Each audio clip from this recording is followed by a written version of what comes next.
Nice. Nina from Carmel Valley. Hey, Nina. Nice to have you with us. Your bright spirit. From the Puget Sound area. Hi, this is Mark from San Francisco. Hey, Mark. Always And so good to Howie. see you. I met somebody who had a dog named Schmutz, and that's the best name for a dog I've ever heard. That's great. Katie from San Francisco.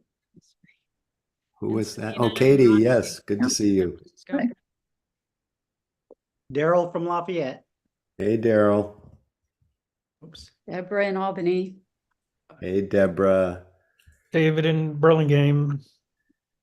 I think David and Deborah are the oldest of the oldie moldies of this Sangha. Lovely to have you.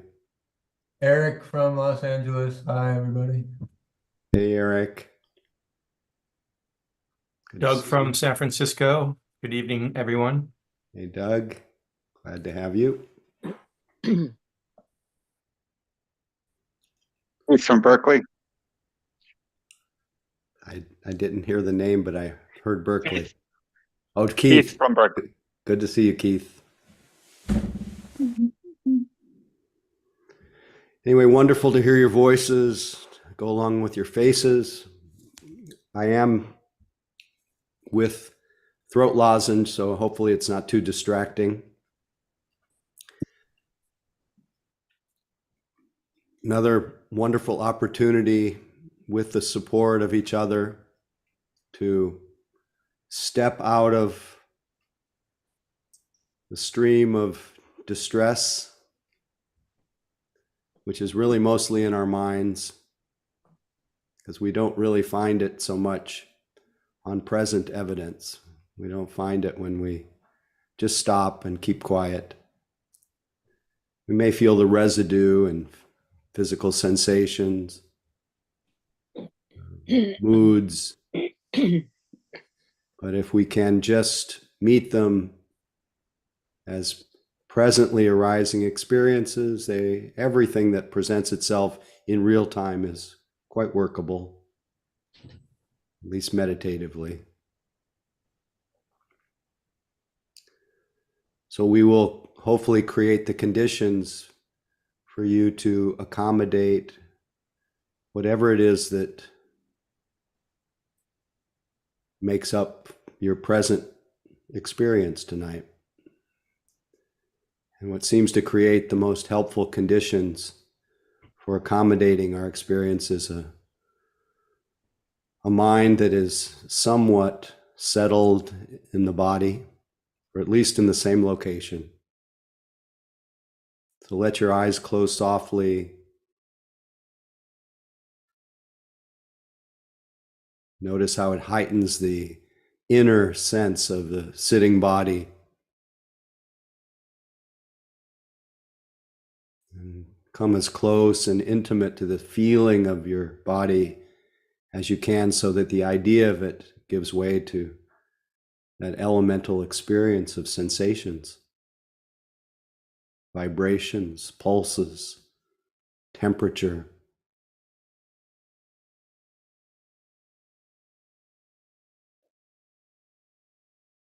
Solidity, cohesion.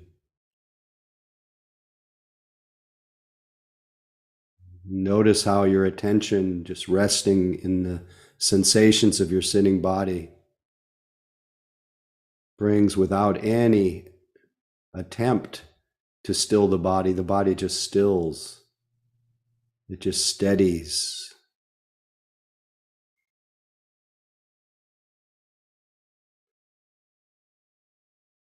And the body in some ways just bathes in a kind of non-judgmental attention, just noticing the sitting body, and then noticing how it breathes.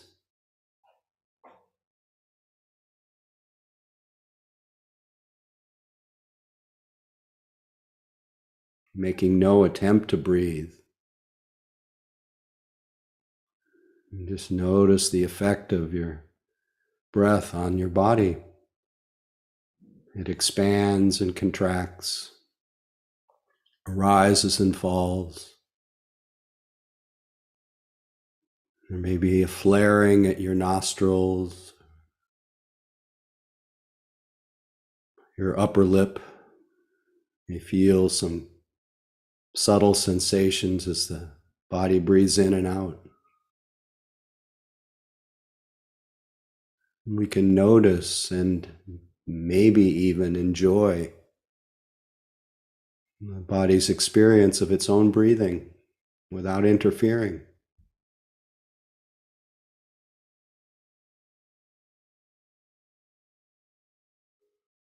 This miraculous process of life, of breathing, it goes on all by itself, even when we're not paying attention to it.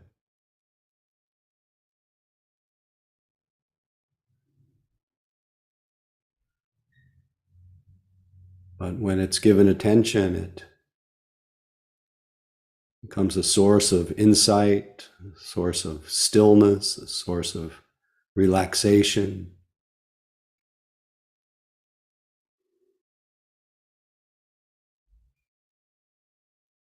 So we keep our mind in our body, we keep our attention with our breath as long as it lasts.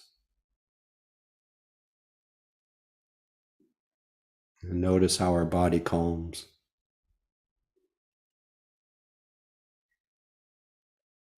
Not because we tried to calm our body, just because that's the effect of having our mind and body come together this way.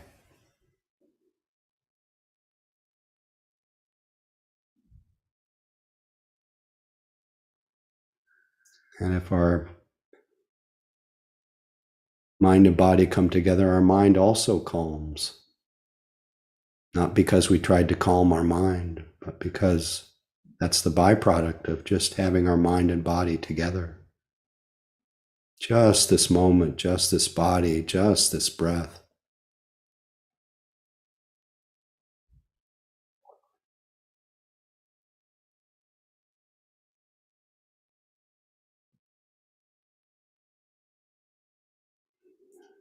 Appreciating that simple fact that there's awareness.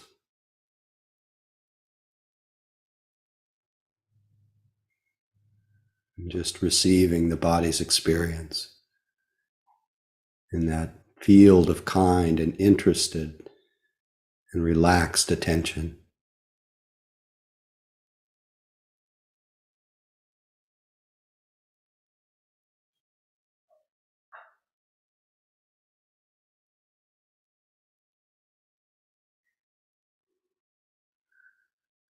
Just being with this experience, again, as long as it lasts. And when other experiences come, like sounds or moods or thoughts, we also include those in this field of kind and interested and relaxed attention. Treating each experience equally as an expression of awareness. Nothing is outside of awareness.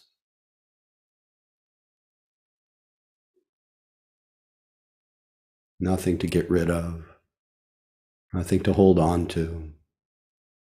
Just things being noticed, arising and fading away. Breath by breath, thought by thought, sound by sound.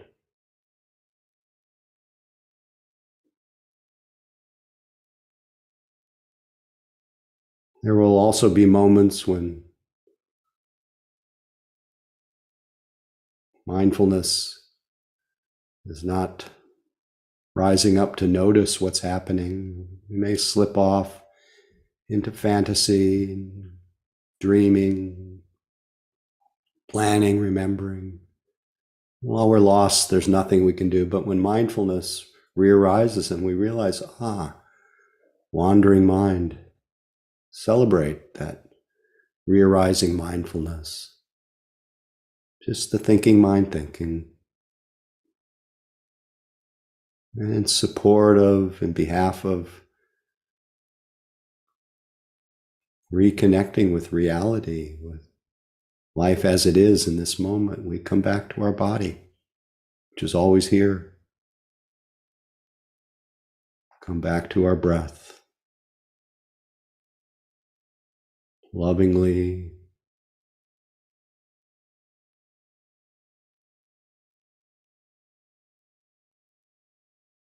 appreciating the safe haven of awareness and embodiment. Just this moment.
Allow your attention to be intimate with the body's experience of the breath, sinking into the experience of each in-breath and out-breath, sticking to it, spreading out all around it, not missing any part of the experience of breathing in and breathing out. And then if you notice a gap between the out-breath and the next in-breath, just enjoy that space.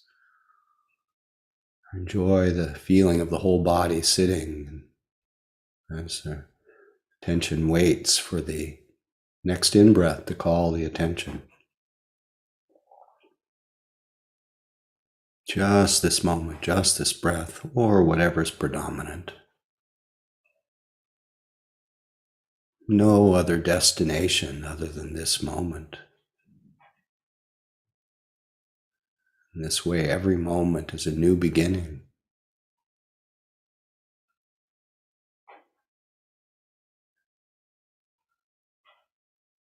Just resting in a state of being aware, intimate with the body and breath.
Thanks for your practice. Thanks for supporting each other's practice.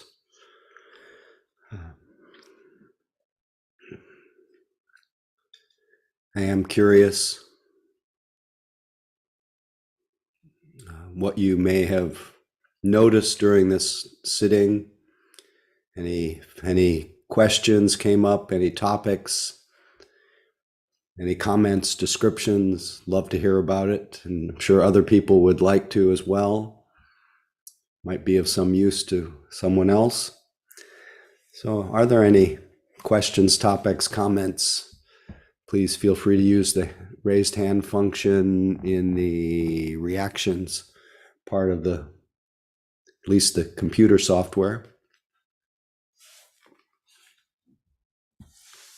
Carlton, so good to see you. Thanks for breaking the ice. Crack.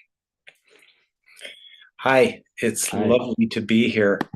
I just was feeling so grateful for these tools and for the time that I've spent sitting with you and with community, and the things that I've learned in this process. And today I had a challenging job interview at a jail for a chaplaincy position, and the interview went really well. Yay. Because I was able to stay present. I was able to apply the 4 agreements. I was able to be, being impeccable with my word, not making assumptions, never taking anything personally, and just doing my best. And it just was, I actually enjoyed myself in what could have been a rather tense and stressful situation. But because of practicing presence and being able to be present, and if I happen to get this position, I will bring that presence into it and have Yay. that as a gift that I can share. Thank you.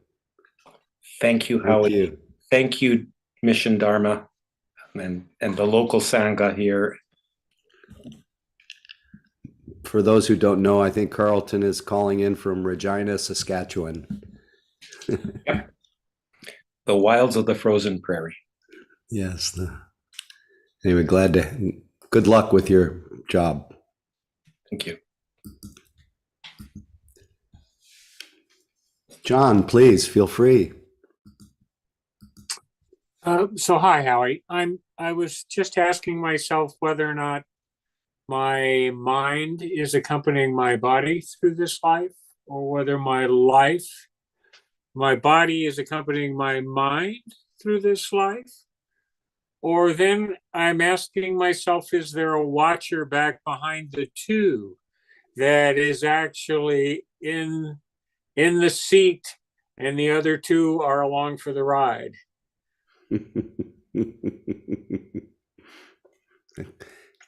I would say keep that question as an open question. Don't try to answer it, otherwise you'll spend all your time thinking. Just pay attention. Just periodically, though, ask that question, who or what is paying attention? But great question.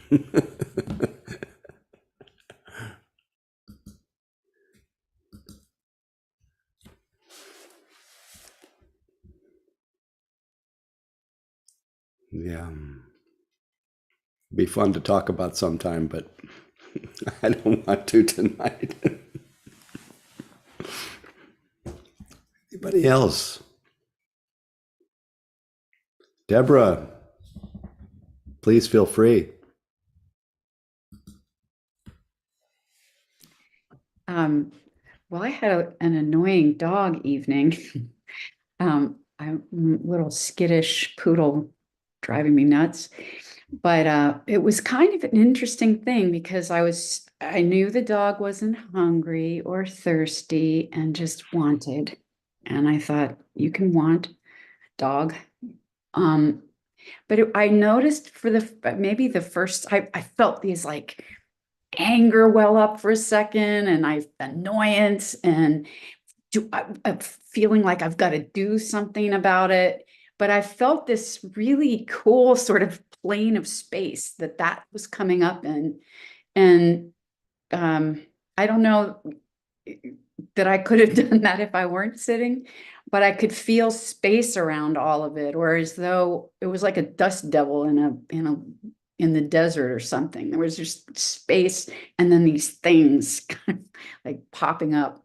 So that's was the experience, and it was was it ever present?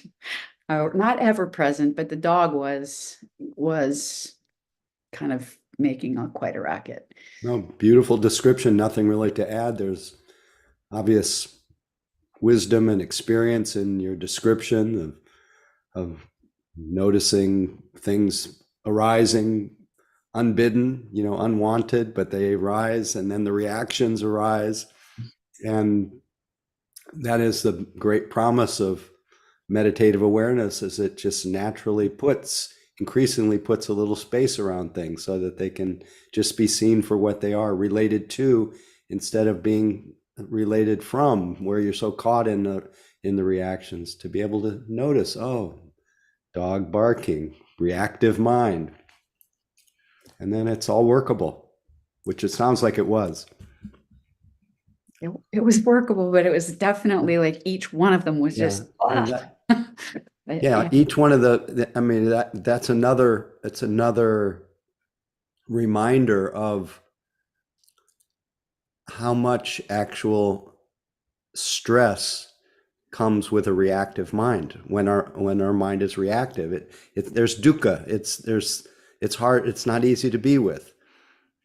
But I have the confidence that every time we meet that with some space or with some awareness, it's erasing a little bit of the reactivity and replacing it with a little bit of openness. So it's good. It's bad news on one hand, as it hurts. It's good news on the other, and it's being noticed and aerated with that space, with that quality of attention. So, and I guess interest, because that was there too. Yeah. I was at least. Yeah, and once interest is there, which is really one of the awakening factors that's embedded in awareness, that grows with awareness. Once interest is in any moment, the suffering ends, and then it's just the noticing, it's the interest. So great. Yeah. Keep up the good work, but sorry for the reactivity. That's no fun. Nina, please, last but not least. Hi, Howie. Thank you so much, as always. Pleasure. And in the vein of the dog named Schmutz, I'm wearing my Mensch shirt tonight, just in case anybody was interested. I'm gonna try to articulate this question and hope it makes sense. I have a particular genre of thought that comes up, like it's sort of similar topic, very much like a should kind of energy. And it seems like when this arises and I try to bring mindfulness to it, try to recognize that this sort of thought formation is happening, bring it back to sort of what I'm feeling in my body right now, whatever, just being mindful of it. It feels like I'm clinging. And I don't really have this with like other types of thoughts. Mindfulness is just like, I'm being mindful of it. I can feel the arising and passing. This always feels so sticky, and it feels like I'm clinging. And sometimes it feels like better to just kind of ignore it. But then I don't want to get into that ignorance. You know what I mean? I don't know if that makes sense, but wondering if you have any thoughts about that. Beautiful description. I would say in some ways the same as Deborah was intimating, as I was saying to Deborah, that the noticing itself, even if it's what's noticed is whatever this genre of thought, but what's also being noticed is clinging. But the awareness of clinging is not clinging. So it's literally being aerated in spite of it being sticky. And it's also useful to feel the dukkha of stickiness, the dukkha of clinging, or the dukkha of whatever it is. And for those who don't know the word dukkha means stressful, hard to bear, difficult to be with. it has many meanings, but in this case, it's just stress. And just to know that it's like that in that moment, so that it doesn't turn into a new project, not to feel that stickiness. Yeah. The stickiness does not usually sustain itself if there's awareness there. So that you don't want to be aware in order for the stickiness to go away, but you want to see what happens to the stickiness when you notice, oh, this is sticky. And then something else may call your attention. It doesn't matter because there's mindfulness there. That's the point. And with mindfulness comes more space. With each moment of mindfulness, there is not any reactivity that's being added. It's only being subtracted. So that's in general what I would say. I think some of the stickiness may be associated with whatever genre of thought that is. So there may be a bigger story there. But for meditative awareness, it's either whether there's a story or not. It's just whatever is being noticed. There's no project there. The stickiness, unsticking, is a byproduct of being aware. It's not because you unstuck.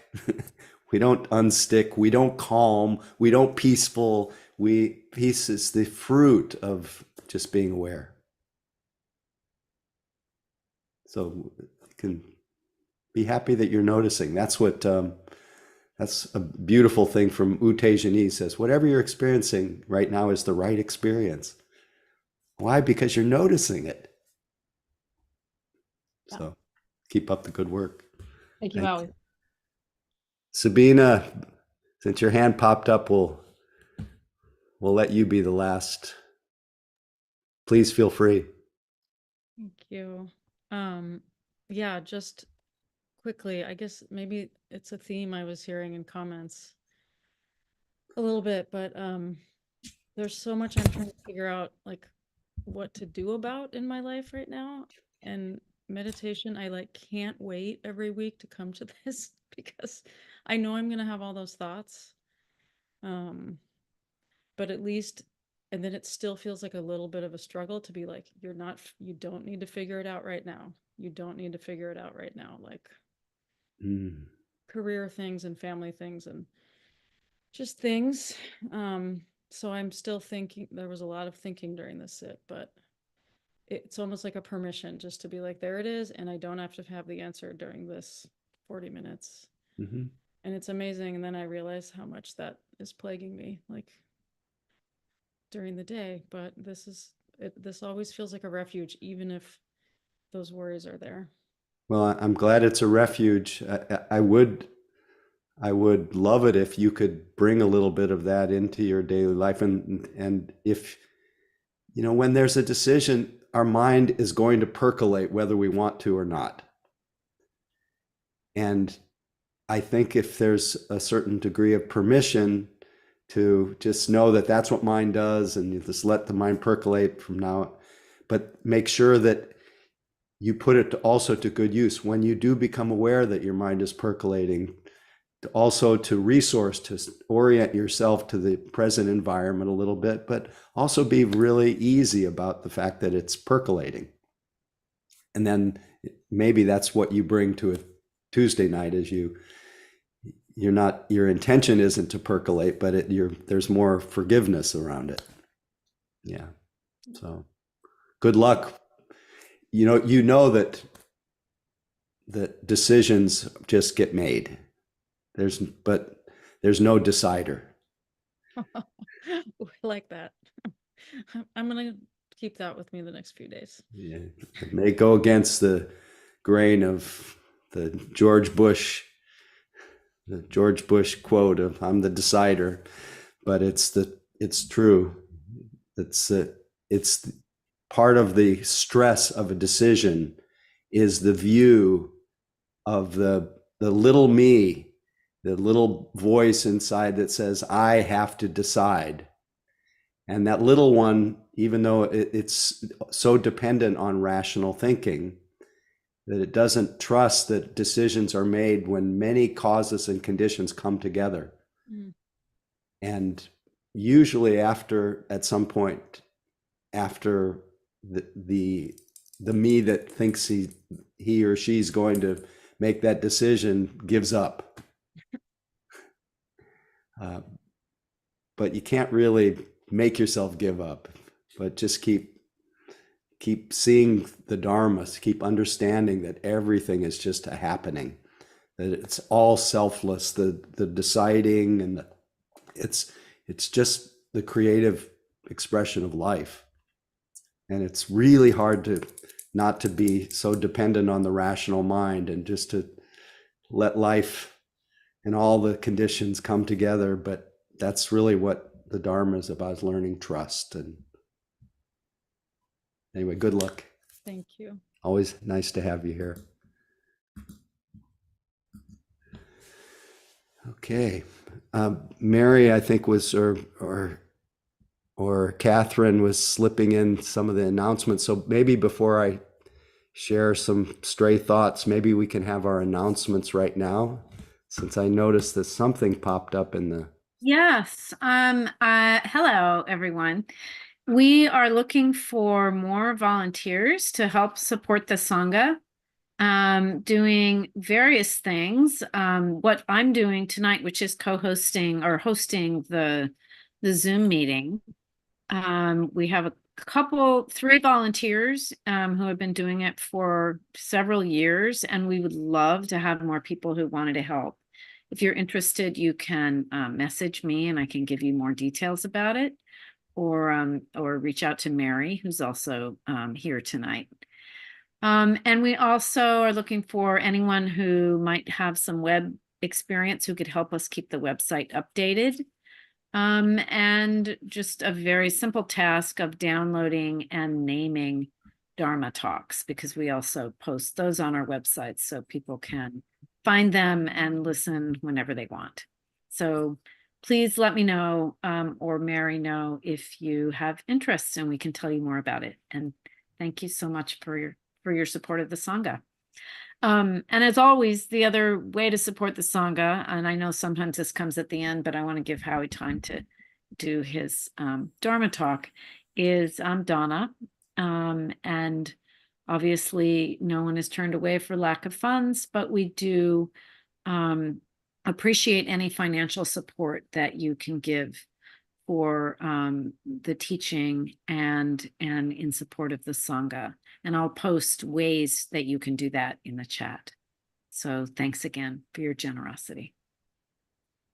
Thank you, Catherine, and thank you for the generosity of all these years of supporting the Sangha as a board member, as a regular attendee, as a person who's hosting. The hosting's a big commitment. It's a big commitment, and I want to appreciate Mary and the other Howie. Is Howie G here tonight? Anyway. Anyway. Thank you. I'm here. You are Oh, here. Glad you're here. Anyway, thank you. And thanks in advance for anybody else who could provide support so that we can keep the wheels turning.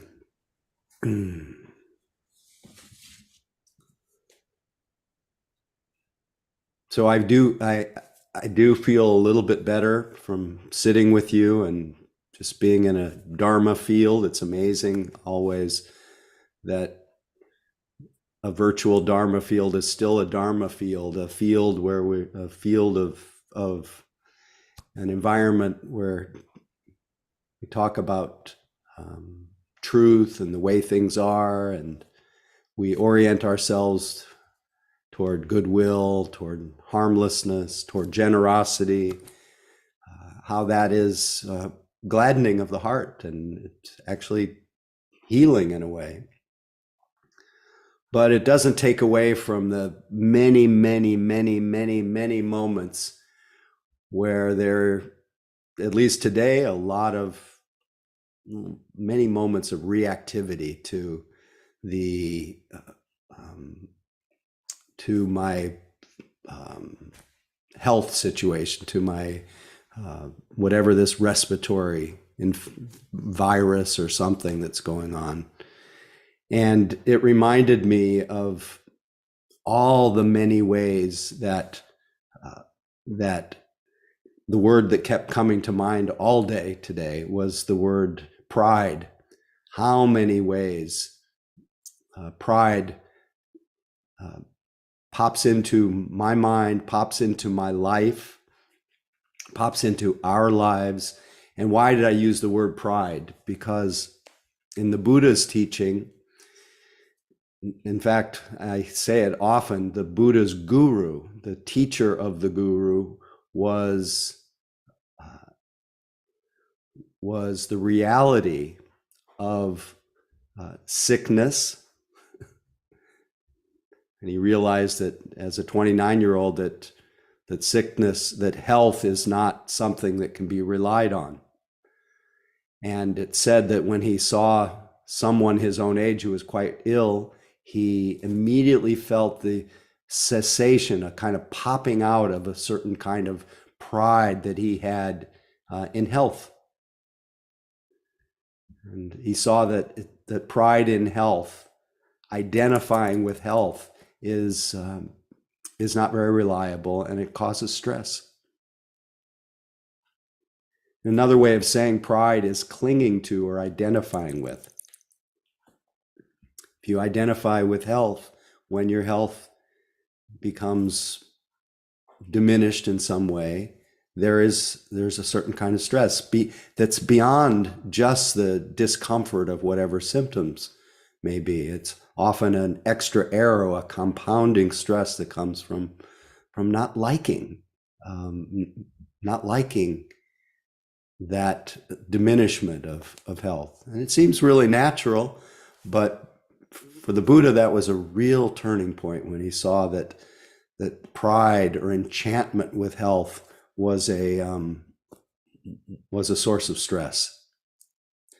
And then the other pride that he talked about, two other prides that really turned his mind toward looking for something or discovering something in him that wasn't, that was much more reliable, that could be said to be a reliable refuge. And what turned him toward finding that reliable refuge was when he saw an extremely old person, and the pride or identification or clinging to youth faded away, melted away. It was like his mind popped out of that trance that we tend to become quite obsessed with, as evidenced by the enormous amount of time and energy and money, a cultural thing of the culture of eternal youth, of maintaining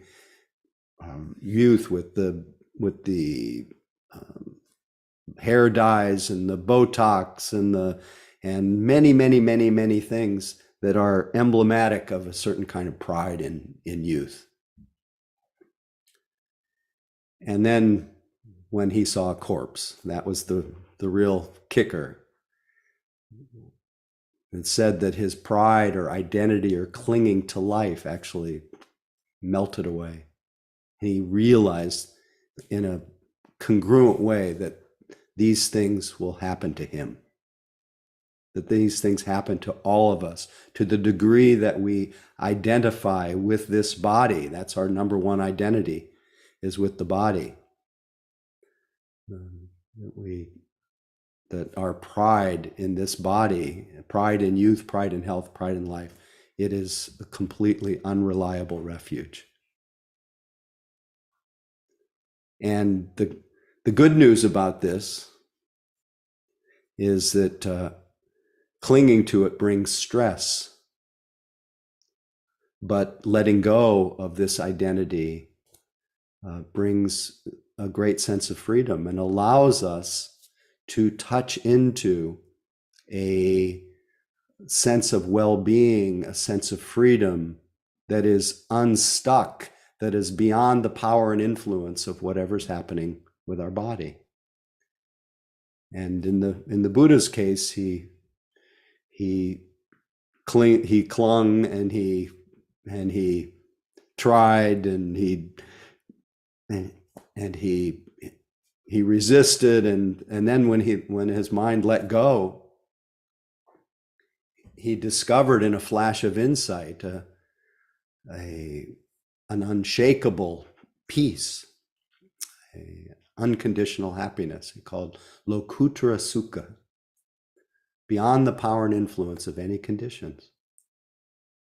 And that was great for the Buddha, but it doesn't resolve our own very strong habit of clinging to youth, clinging to health, clinging to life. And so it was very obvious to me today, the last few days, I was in quite a bit of little moments of reactivity to the not feeling very well. So it seems natural. So let me back up a little bit. When I talk about pride, I think there are wholesome kinds of pride. Just pride in your work, or I'm proud of people a lot when they've done good deeds, and when they do the right thing, or when they make really good effort and they really care. That one can feel good. That's really just about feeling good about what you're doing. It's this kind of self-respect.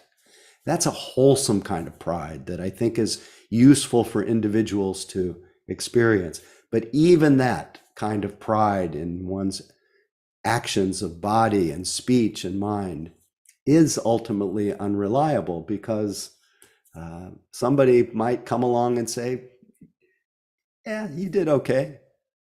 Didn't do that well. In fact, if you were to really get overly identified with the pride in your actions, then it gives off a certain kind of scent or smell. And I know a lot of people in my life that have a real keen sniffer for any kind of pride and any kind of puffed upness. And I'm thinking of my dear life partner Annie, who's just got who can just sniff out ego, pride.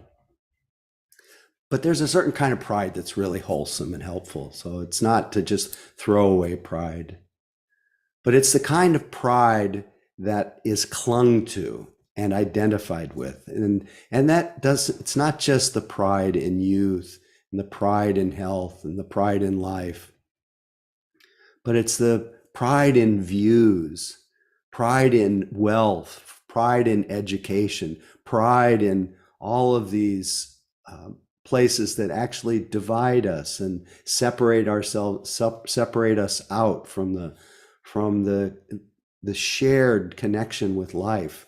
It's a way of standing out in the crowd. And that kind of standing out is based on an idea of good, of better, of best, of comparing. And often that just creates tension, because that kind of pride that comes in whatever is not a reliable refuge it's very vulnerable, and it makes us afraid of being seen as different than that, or experiencing the opposite of whatever that is.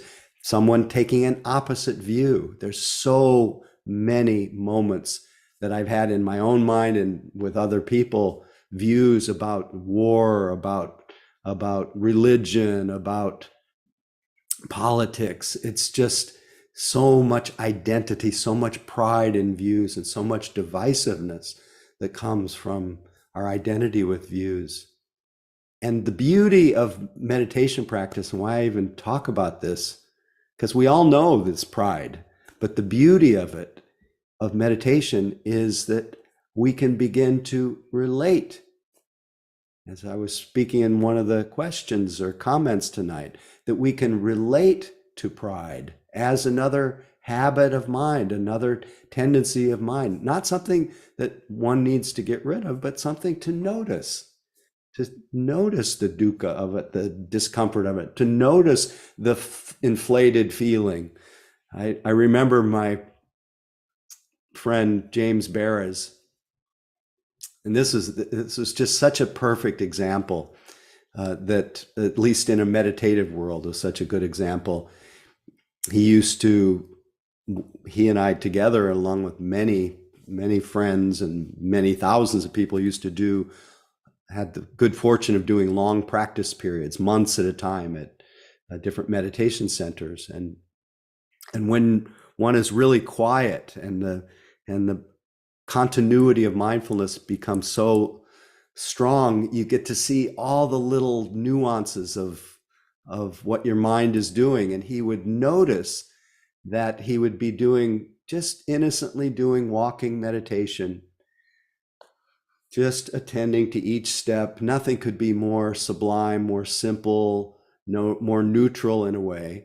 And he started to notice that when someone would walk nearby, they would walk close to him, he would notice that his body would rise up a little bit. And he would be noticing lifting and moving and placing. And in those days, there was a lot of use of the very useful tool of mental noting, just to help stay connected to the simple experience that you're having. So he started to notice this feeling of being puffed up. And so he added to his mental note, he said, lifting, moving, placing, lifting, moving, placing, looking good. And being able to notice pride in that way, notice the arising of ego, it became just another object of meditation, just another thing to notice, something with lots of space around it, to bring back what Deborah was speaking of, not something that's a problem to solve. So already the power of meditative awareness is that we make that shift from being caught in something, maybe even obsessed in it, to being able to notice, oh, this is the mind being caught in the pride in youth, or pride in health, or pride in life, or views and opinions. Had another beautiful effect of that ability to relate to pride in all the many forms that it comes, when we see how sticky our views and opinions are, and our sense of being special, good, better, best. Be able to see that it gets aerated. But not only does it get aerated, sometimes, especially when we're really caught in something, because it can easily lead to, especially around views, we can get easily caught up in having internal conversations and arguing with someone in our mind. And all we're doing is we're just trying to maintain our pride and our views and to be right. Sometimes when there is meditative awareness and mindfulness becomes a little stronger and begins to aerate that pattern of obsessing and of being caught in certain kinds of views, sometimes there is a popping out and a complete cessation, a complete fading away of any sign of whatever the mind was just caught in. And those moments can be quite sublime when there's a return to the utter simplicity of the present moment, and this is made possible by mindfulness interrupting or rising up to first notice that this pride is happening. But often with that noticing comes a complete evaporating sense of whatever I was all bent out of shape about, or inflated about, or deflated about. It's gone. Where is that identity now? Where is the identity in youth right now, or in health right now, or in life right now? All of it evaporates into the openness of our practice. And that can happen anytime.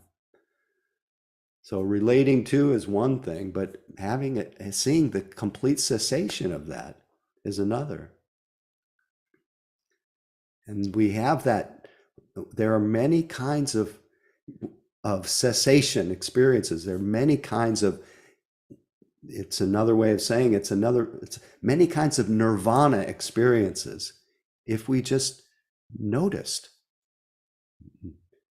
Not just when something is present and we're relating to it, but also noticing when it's absent.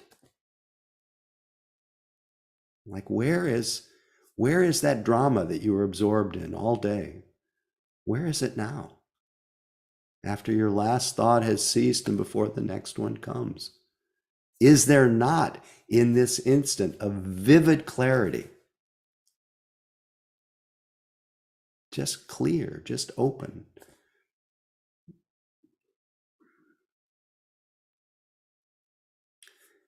I just thought of when I heard myself say vivid clarity, because there's nothing original in this mind that came from that vivid clarity came from a passage from the beautiful Tibetan teacher Dujum Rinpoche, where he said, isn't it true after your last thought ceased and before the next one comes, isn't there a vivid clarity? He said, oh, this is awareness, marvelous. He says, but isn't it also true that soon after, doesn't a thought suddenly arise? Yeah. If that thought is noticed, it's just seen as an expression of awareness. But if that thought goes unnoticed, it spreads out into ordinary thinking.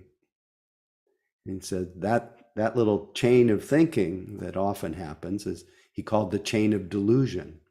Because in that little chain of delusion, when we're not noticing, is the birth of the whole view of myself, the birth of pride, the birth of identity happens in those moments when we are not aware of the chain of what we're thinking. So it's always encouraged that to deal with the pride in youth, pride in health, pride in life, pride in views, pride in anything is to reflect. One way is to reflect on the unreliability of pride in these ways, the unsatisfactoriness. You cannot get lasting satisfaction in that kind of pride. But the other is not just the unreliability, but to see that pride is completely empty of self. There's really no self in it. There's no self in self. Self is just an idea. It's just an idea.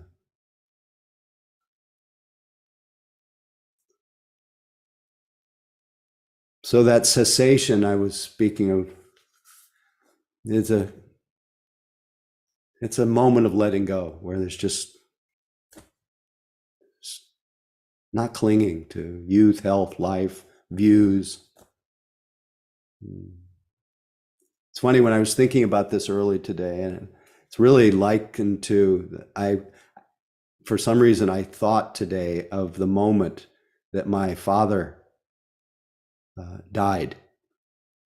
Speaking of pride in life, and I was clinging to his life for sure.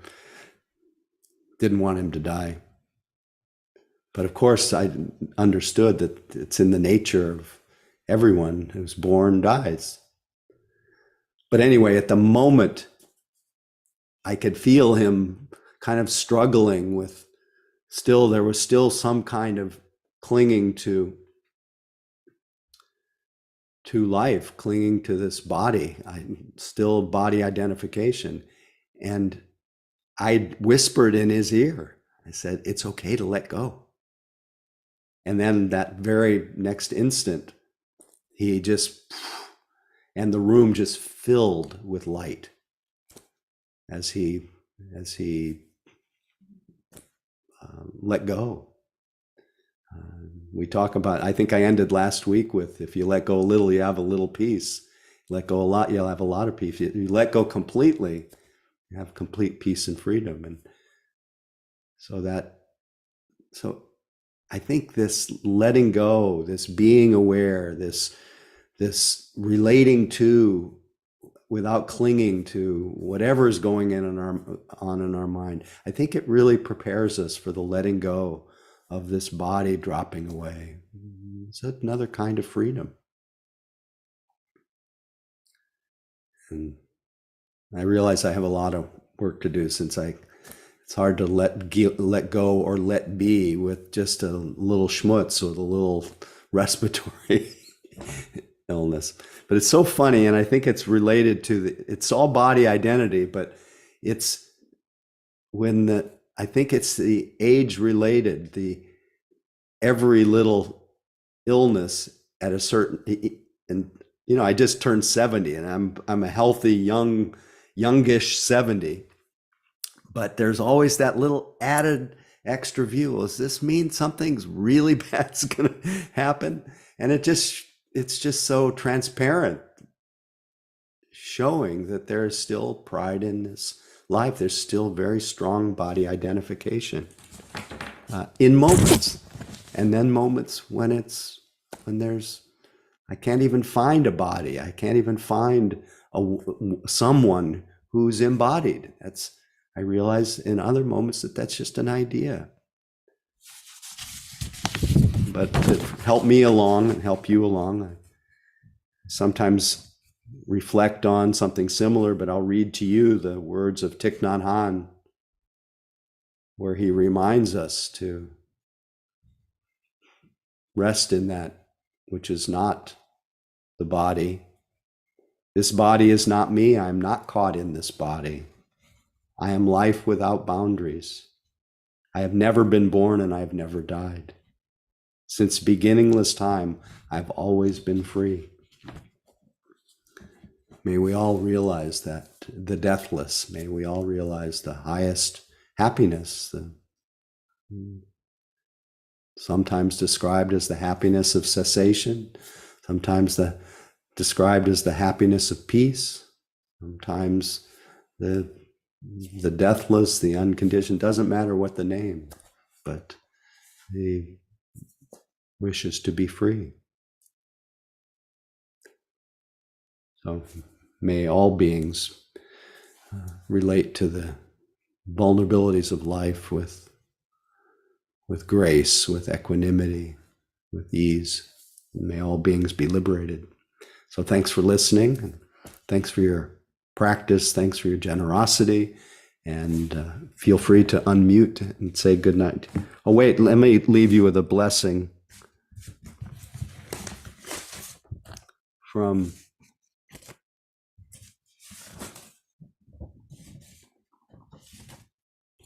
same blessing that the Dalai Lama shares, reflects on each day, from Shantideva, an inspiration for our practice, for his practice. May I become at all times, both now and forever, a protector for those without protection, a guide for those who have lost their way, a ship for those with oceans to cross, a bridge for those with rivers to cross, a sanctuary for those in danger, a lamp for those without light, a place of refuge for those who lack shelter, and a servant to all in need. I think our own understanding is the best possible way that we can offer this to the world. So may it be so. Thank you. Please feel free to unmute and say good night to each other. Good night. Great to be with you. Good Good night. night. Howie, thanks everyone. Thank you, Howie. Good night, Thank everyone. you. Bye-bye. Thanks, Catherine, for co-hosting. Thank you, Howie. Good night. Good night. Sweet dreams, Good night. everyone. Stay healthy. Not all. Feel Thank you. Feel better, Feel Howie. better soon. Thank you. Better, Howie. Thank you. Drink Thank lots you. of tea. Thank you and good night.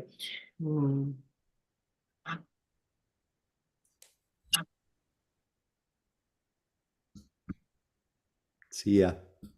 Bye.